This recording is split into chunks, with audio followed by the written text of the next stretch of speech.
Hey guys, welcome back.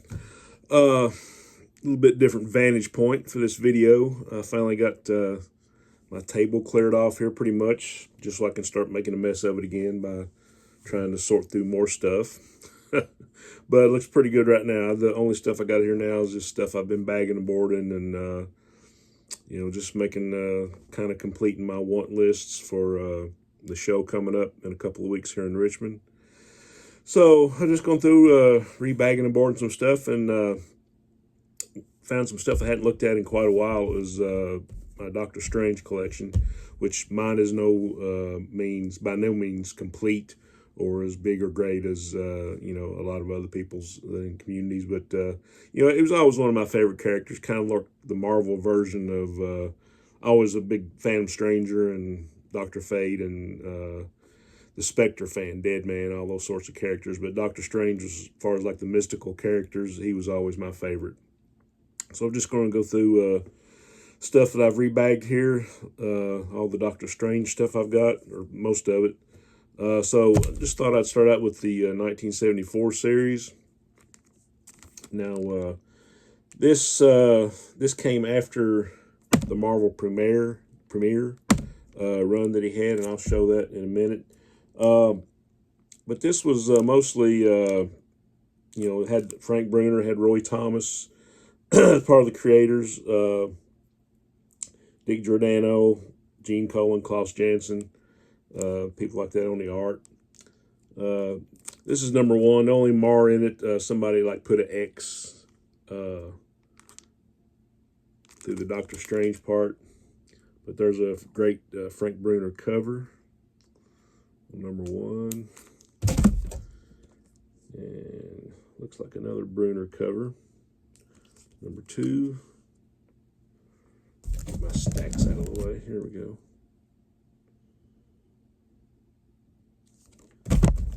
And number three with the Dread Dormammu. Sorry about the glare. I always love this cover. Number four, Doctor Strange Meets Death.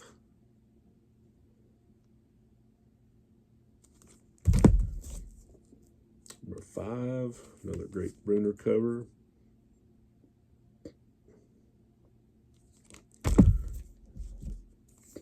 And number six, another nice Bruner cover.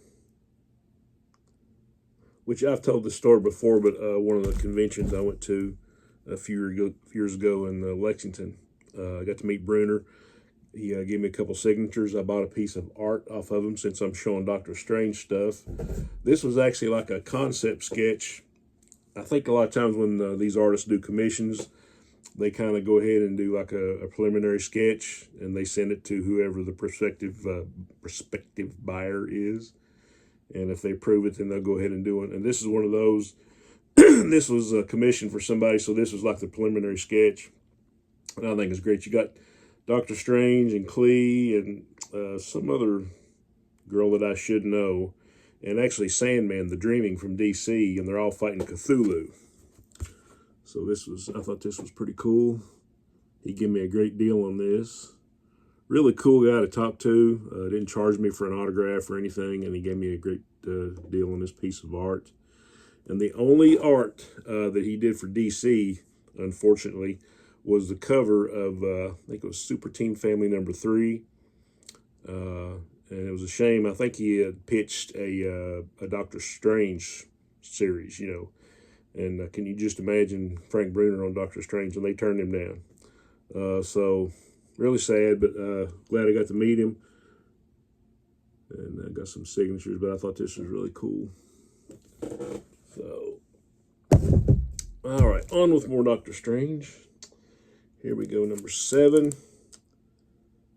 And this run, I don't have the complete run of this. I think it was like 81 issues, but I'm just going to show what I do have. A lot of the later issues I don't have. There's number 8. More Dormammu. Another nice cover, number 13, Alone Against Eternity. And number 14 with Dracula. I think this is getting into the Gene Colan run, so you got a nice little crossover with Doctor Strange and Dracula. There's another copy of 14. Number 16. Number 17.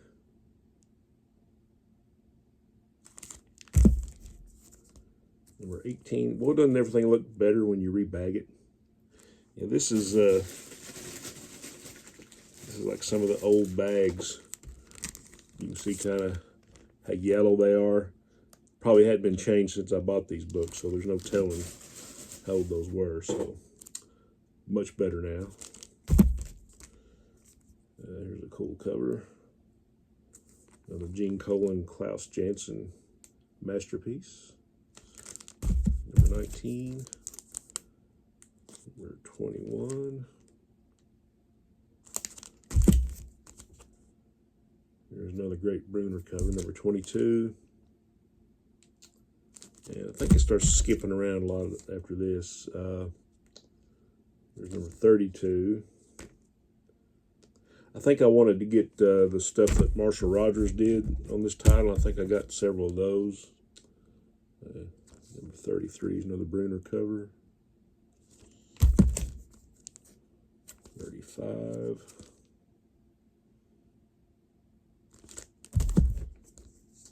And here I think we're getting into the Marshall Rogers, Terry Austin art.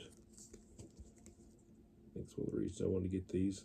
I don't even know if I've read these yet. Here's a great cover, number 49.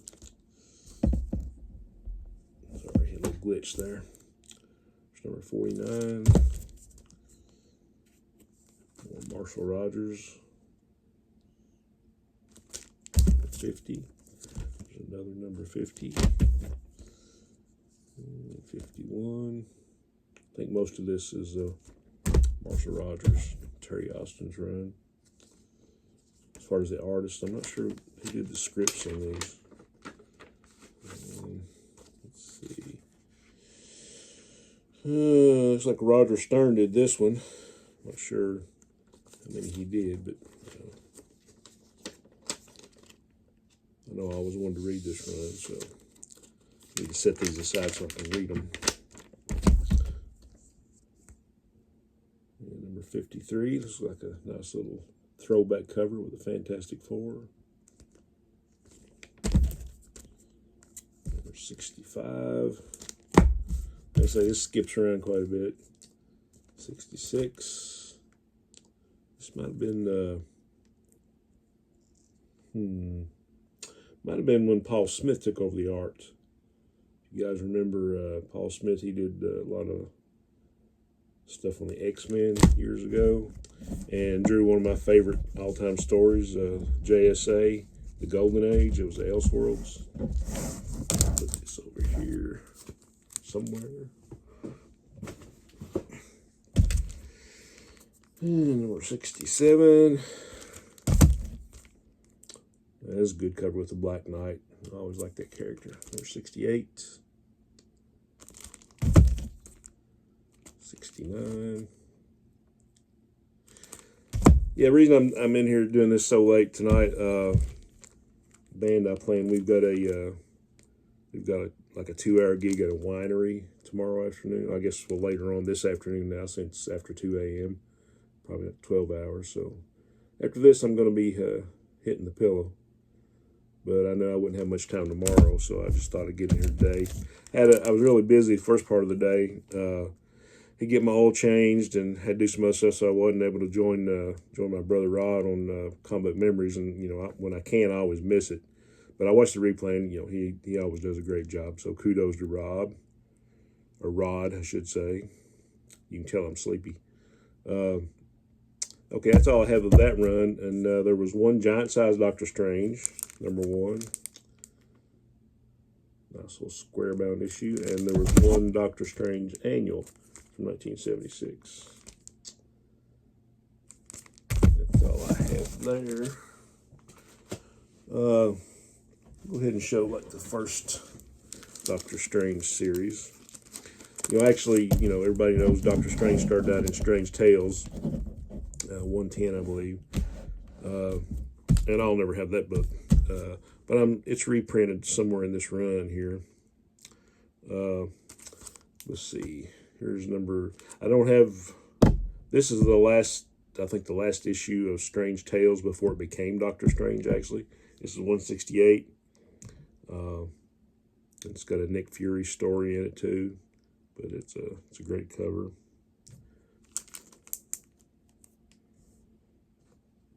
And most of this stuff, as far as scripts and art, was Roy Thomas, Gene Colan, Tom Palmer, Dan Adkins. I think Maurice Evans inked some of this, and I think there's some reprints by Steve Ditko. But lots of great story and art in these. Like I say, I'm missing 169 and 170, which is like the first big issues, and those cost some money, but one day I would like to have those. Here's number 171.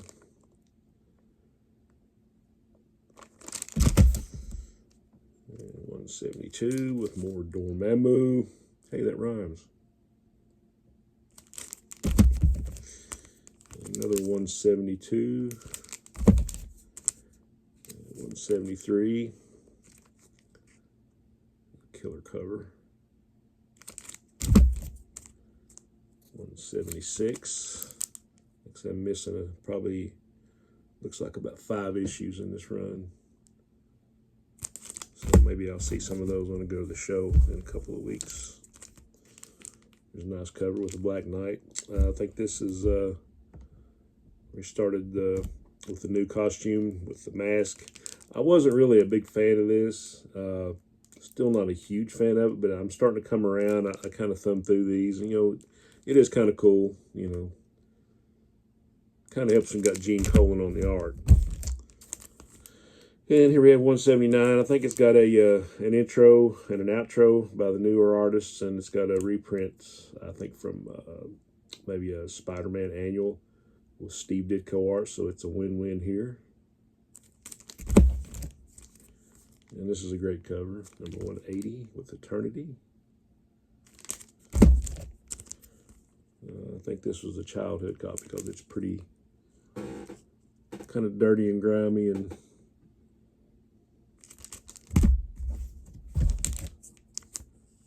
181.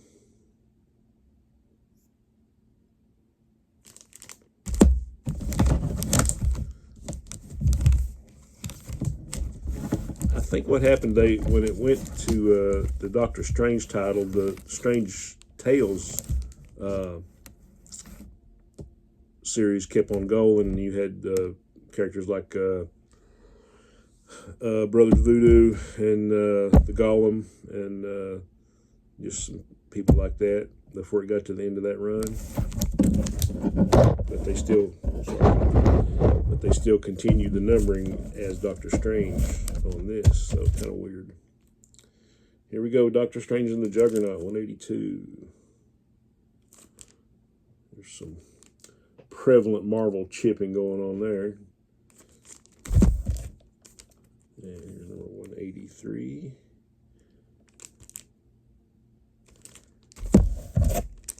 And here's another copy. Something about this book right here. Big fan of the Defenders. And, some people think that, Defenders #1 was the first appearance. It wasn't. Marvel feature #1 really wasn't the first appearance of the Defenders. The story of the Defenders actually starts in this book, because you get a peek at the Undying Ones. And I think in Hulk, I think it's Submariner 22 is the second part of this story, and Hulk 126 is the third part. And I think maybe in the Hulk book, we get the first appearance of Barbara Norris, who, as a longtime Defenders fan know, was actually the alter ego of the Valkyrie for a while. So this is actually the beginning of the Defenders right here. Fun fact. Okay. Get into the Marvel Premiere run. I went ahead and pulled out, the first couple issues. Of course, it's Warlock, but throw those in for good measure. Got a few issues of this. There's a great Gil King. Whew, that must be thinking about Jack Kirby. Gil Kane cover. Really wasn't a fan of what they did with him in the Guardians movie. Just terrible. There's another copy of that one. And I think this is my childhood copy. Pretty beat up on the edges there. Little pieces out of it, but still pretty complete. So that's my reader. And issue number 2, Rodan and the Hounds of Helios. Those cool picture frame covers. Another copy of that one. And then when you get into the Doctor Strange, more great story and art. Roy Thomas, Barry Windsor Smith is on a few of these, and I think 1 or 2 of these, I think Windsor Smith penciled it and Frank Bruner inked it. So there's nothing not to love about these books. Just great. I'll just pull this out. I'll show you some of the art. Of course, you can tell Barry Smith did the cover. And it was him and Dan Atkins on the inks. So great splash page. And this some really great art.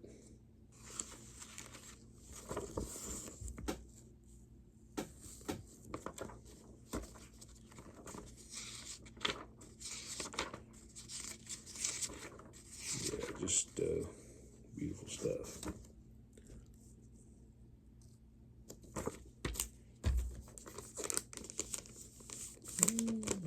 Okay, number 3. Number 4, The Spawn of Sliggeth. And I think one of these is like a jeweler's insert. And you get into these issues here, and a lot of the inks are done by Crusty Bunkers. I know a lot of you are familiar with that term.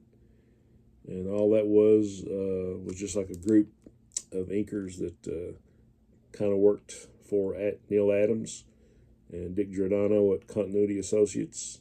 So anytime you see ink by Crusty Bunkers, and this might be one here.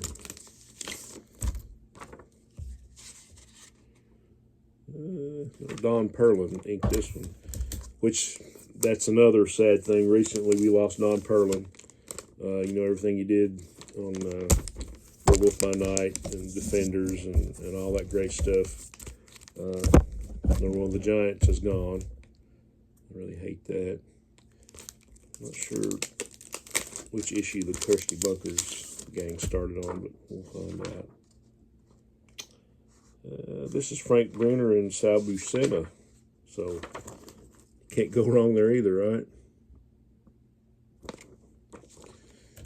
Getting kind of long-winded here, I know.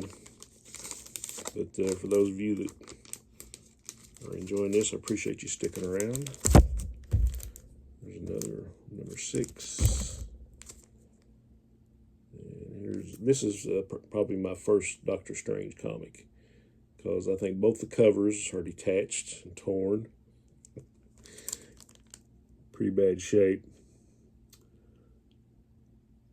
But hey, we got an upgrade. Like I say, I'm not sure what the well, we got P. Craig Russell on this one. Got some great artists. Yeah, another great artist. I'm trying to get to the one where it's got the Crusty Bunkers as the inkers. Oh, this is a great cover. Number 8. The Doom That Bloomed on Cthulhu's.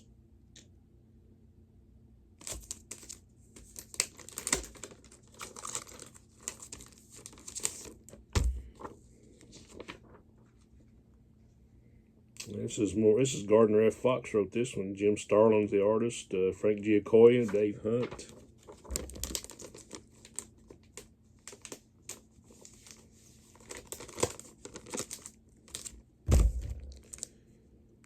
And number 9. This is another Frank Bruner cover.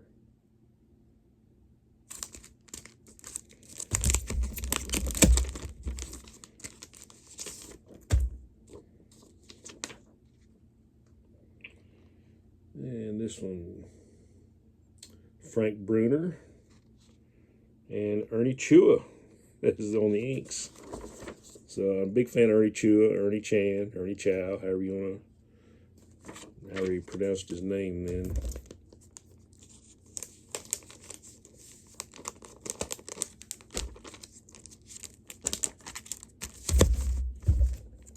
And there's another copy of that one. There's number 10, another Frank Bruner cover.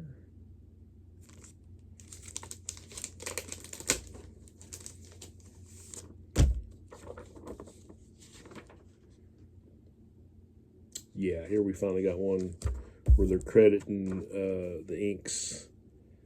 And sometimes they signed it inks by the singing sons of the Crusty Bunkers. So you can kind of see right there.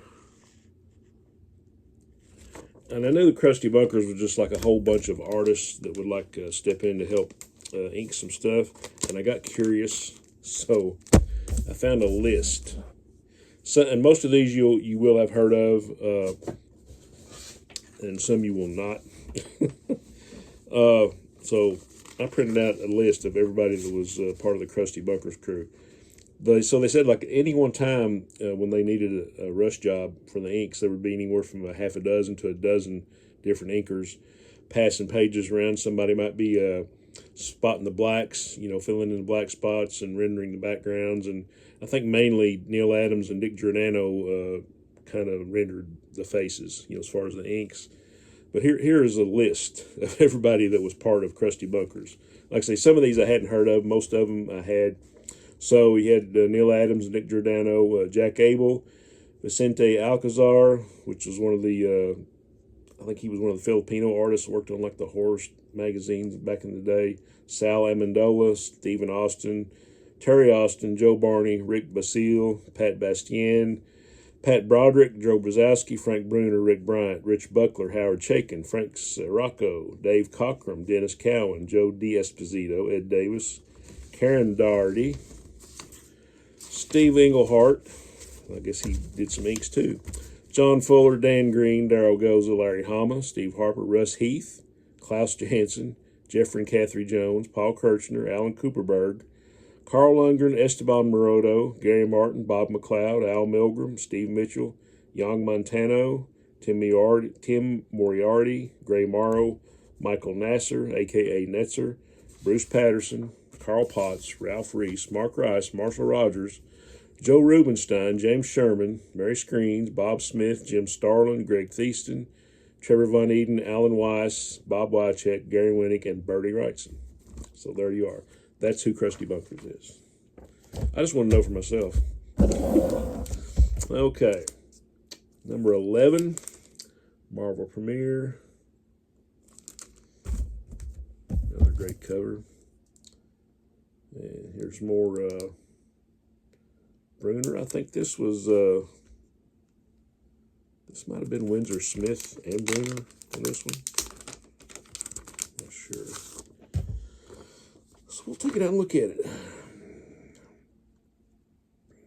Okay, it was Frank Bruner on the art and C. Bunker on the inks. So, pretty good stuff.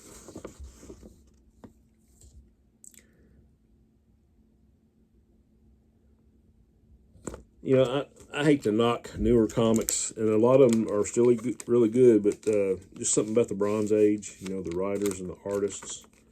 So that was kind of like my golden age. And here we have another copy of number 12. Imagine me with another copy of anything. Number 13. More Frank Bruner on the cover. And number 13. Another number 13. And the last issue that Doctor Strange was featured, number 14, Cagliostro, Master of Menace, Conqueror of the Cosmos. Okay. The next issue of Marvel Premiere, as most of you know, was first appearance of Iron Fist. I did have the whole complete run of Marvel Premiere, but I had to sell. I hate it now, but I had to sell them 15, which was like the first appearance of Iron Fist. Maybe someday I'll get that back. We'll see. But yeah, that's some Doctor Strange. Got some stuff I pulled off the shelf, and I'll just kind of pan around here to show you my vantage point. There's some action figures. There's my ape shelf. A lot of original art up there. Some of mine. There's some by Higgy Pop, the Frame Brothers. There's my shelf. There's my beloved Crisis on Infinite Earths poster by George Perez and Alex Ross. And my drawing table. And then we kind of get back around where I'm usually sitting. And you see the mountain of boxes behind me. Probably will collapse and kill me one day. Yeah, just pulled some stuff off the shelf. Here's some companions and books about comics. Here is, and these are all from tomorrows.com. Just, and everybody knows how great that company is and all the books they publish, Back Issue and Jack Kirby Collector and Alter Ego and all these great companion books. Here's one, The Thunder Agents. And that looks, is that a, looks like a Jerry Ordway cover. Yeah. But just all kinds of great stuff about the Thunder Agents.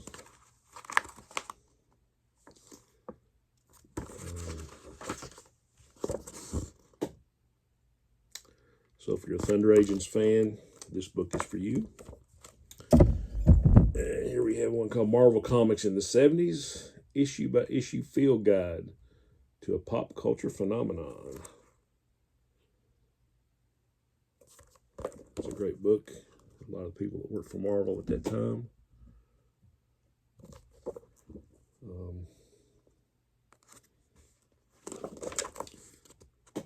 Picture of Sal Buscema there.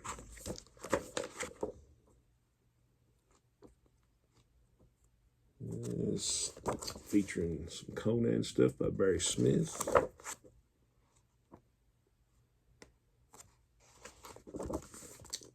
There's kind of talking about Avengers number 93 or some Neil Adams pencils. Just a great book. If you're a fan of